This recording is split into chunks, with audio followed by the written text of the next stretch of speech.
Hello, you're listening to Career Conversations, a series that's part of the Food Matters Live podcast. I'm Elisa Roche, a chef and food journalist, and together we'll meet experts in cooking, mixology, the environment, psychology, branding, social media, and all sorts as we learn about the surprisingly varied roles that go way beyond the kitchen. My guest today is James Forsyth, the official chef for the INEOS Grenadiers British cycling team, formerly known as Team Sky. It's one of the most prestigious jobs in the world of cooking and sport, but James is humble enough to admit he wasn't sure he was qualified for it when the offer first came along. But, like so many people we meet in this podcast series, he decided to be bold and go for it anyway. James went from a humble local pub to cooking at Michelin-star restaurants and travelling the world as an award-winning chef before he got into the world of sports performance cooking and nutrition. It goes to prove he's always been ambitious and up for a challenge. Now then, you might hear some issues with audio quality and internet connection on this one, I'm afraid, but James was kind enough to talk to us right in the middle of race season and he was in and out of hotels. He was a fantastic talker and we're absolutely delighted he could find the time to spend with us.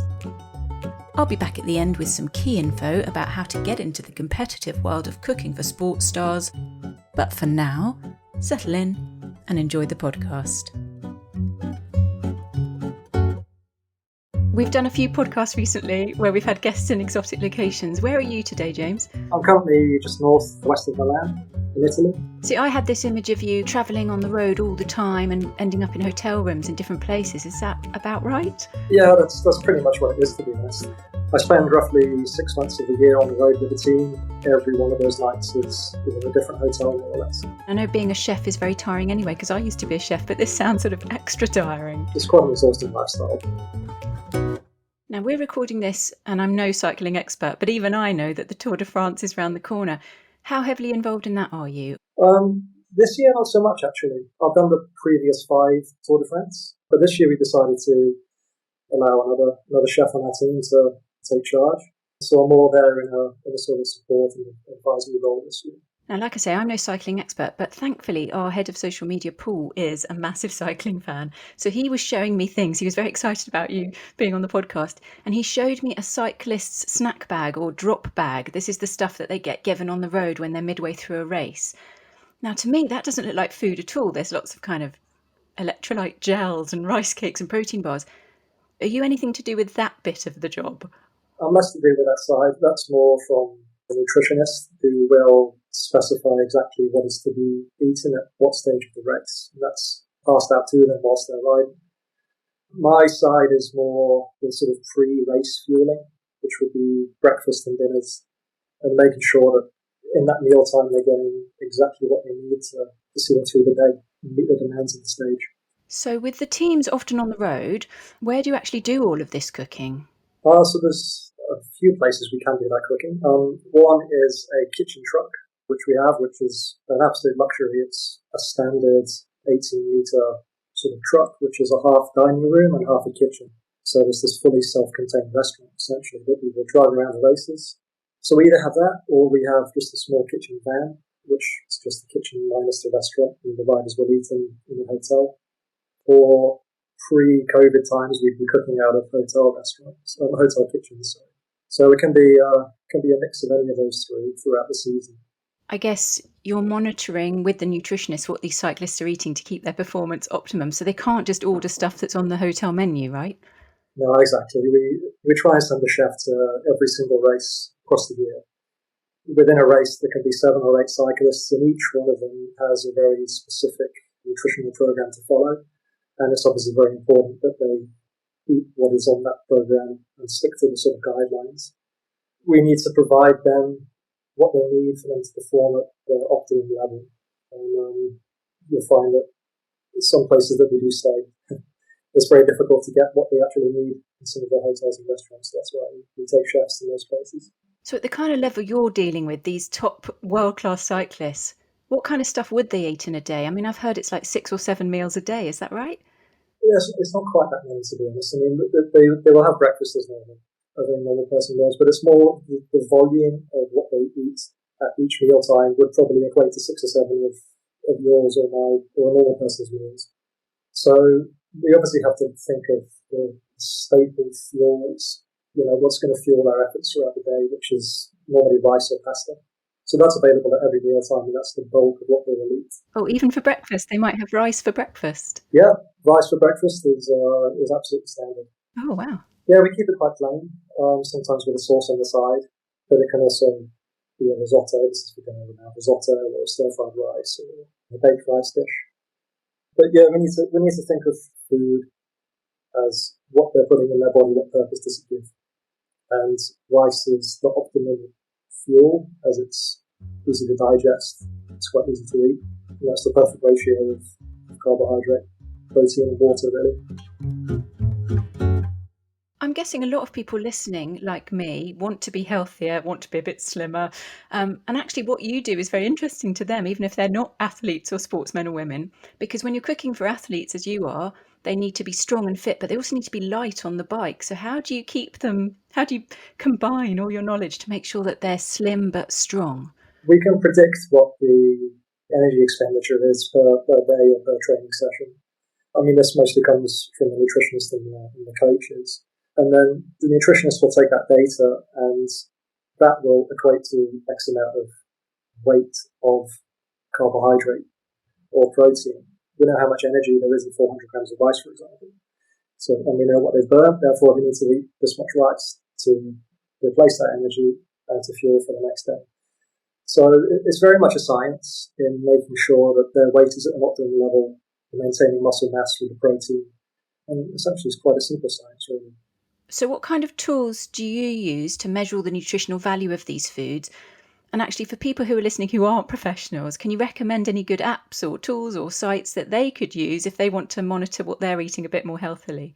We use a couple of apps, actually, something like MyFitnessPal or Nutritix are two very good apps that you can type in a certain weight of a food and it will tell you exactly what it contains. They also have barcodes from packages that you will find in the supermarket that you can just scan and it will tell you what that product contains. We quite simply just need to know the fuel that is within the staple ingredients that we use, so whether it's rice, potato, pasta, chicken or salmon. And this is something that we have in a table. We sort of run off that throughout the year. Each rider will have their own nutritional plan. So is there ever any kind of food envy in the squad where one person's allowed a slightly higher calorie deficit than the other and someone can have chocolate and someone can't? Yeah, that's for sure. You find every rider has a different role within the team. And, so general classification riders, so people like Geraint Thomas or Adam Yates, they'd be on a bit more of a strict diet than someone who's more of a helper rider.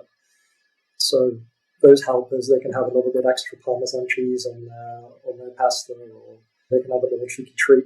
Whereas the guys who need to go uphill as quickly as possible at the end of the race, they've got to be really strict with the fibre that they take in. The fibre is essentially dead weight in the body. And they'll obviously have to be as lean as possible. So emit as many fats as possible. So you do get the old evil eye across the table when someone's indulging and the other one's trying to keep it strict.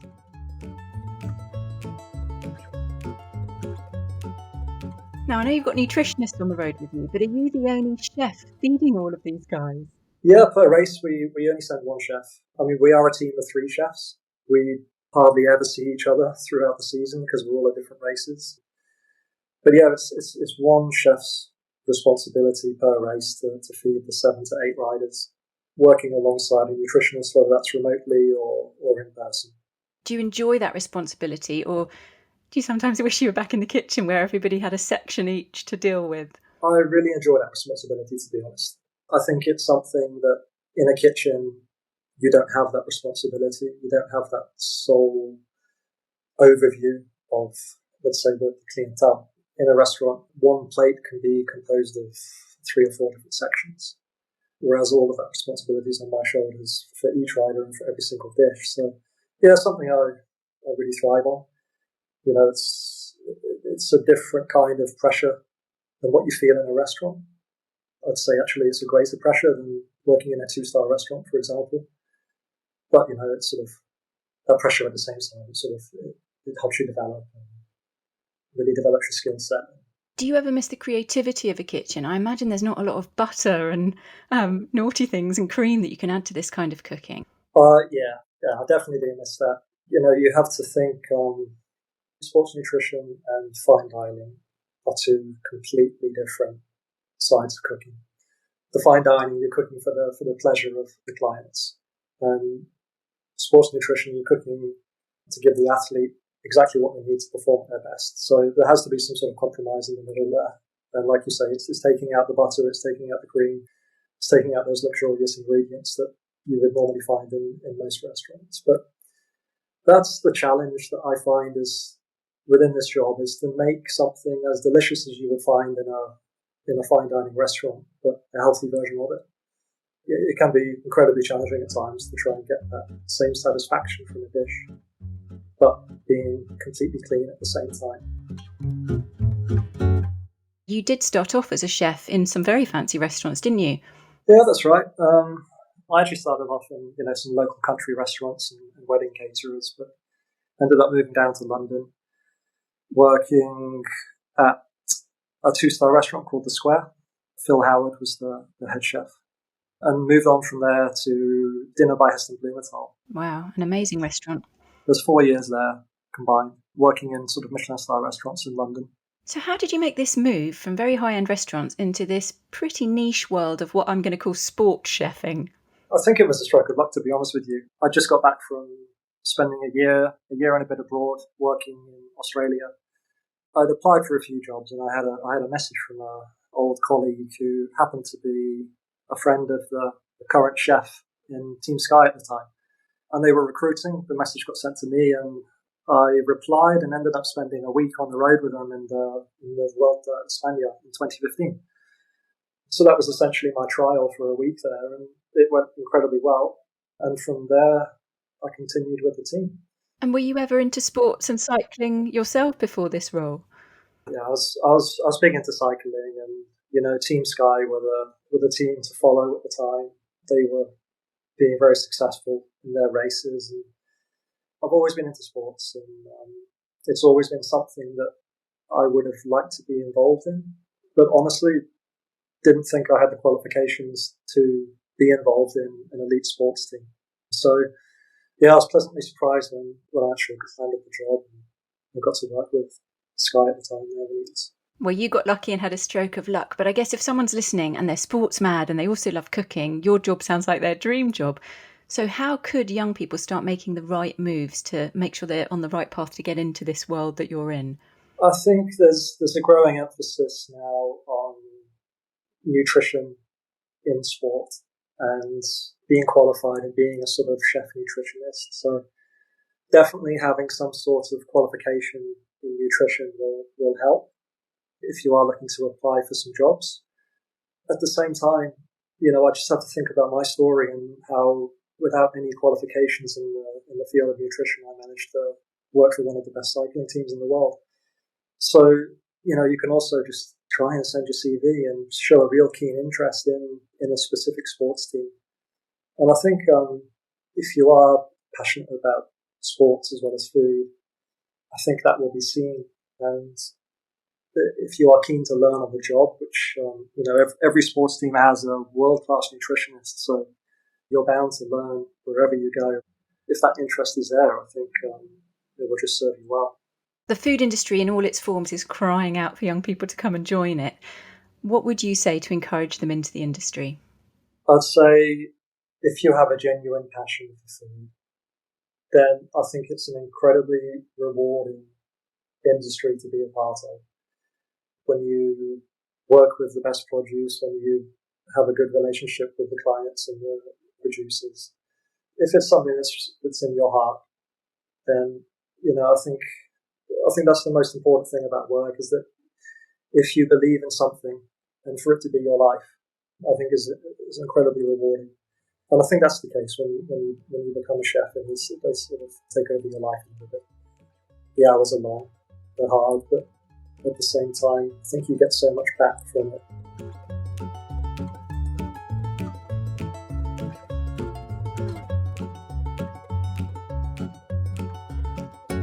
It's me again.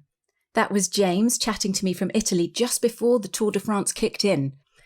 James got into the world of cooking for athletes almost by accident, but also because he was brave enough to say yes when an opportunity came along.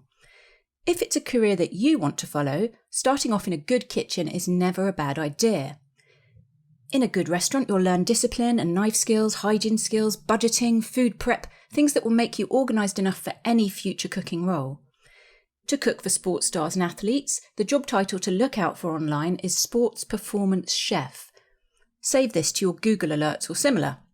You might not yet be qualified for the top spot, but you could get lucky and earn your stripes as an assistant chef to a local team or a junior sports star, which will look great on your CV.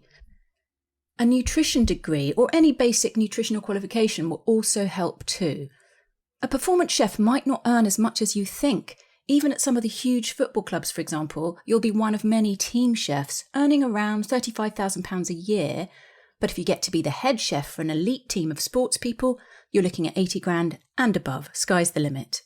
Do look at the websites for big catering firms like Sodexo and Compass as good starting points for those apprentice chef roles within large sports teams. Thank you so much to James for taking time out of his action-packed, busy, sporty schedule to talk to us. And thank you for listening. Till next time, goodbye.